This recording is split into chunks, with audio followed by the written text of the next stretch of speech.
نبی اکرم صلی اللہ علیہ وسلم نے فرمایا، تو کسی مسلمان شخص کو ایسی جگہ ذلیل کرے گا جہاں اس کی عزت کی جاتی ہے تو اللہ اسے ایسی جگہ ذلیل کرے گا جہاں سے اسے اللہ کی مدد کی ضرورت ہوگی۔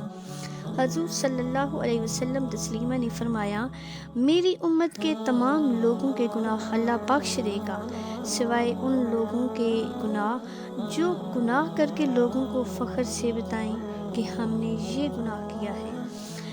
صحابہ کرام رضی اللہ عنہ نے پوچھا، یا رسول اللہ صلی اللہ علیہ وسلم، جنت کتنی دور ہے؟ تو آپ صلی اللہ علیہ وسلم نے فرمایا، جنت 2 قدم پر ہے، پہلا قدم نفس پر رکھ دو اور دوسرا قدم جنت میں ہو۔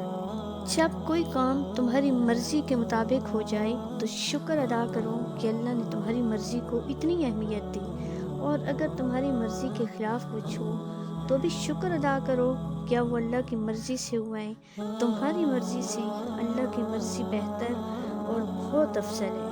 جب انسان اپنی غلطیوں کا وکیل اور دوسروں کی غلطیوں کا جج بن جائے تو پھر فیصلے نہیں ہوتے بلکہ فاصلے پیدا ہو جاتے ہیں۔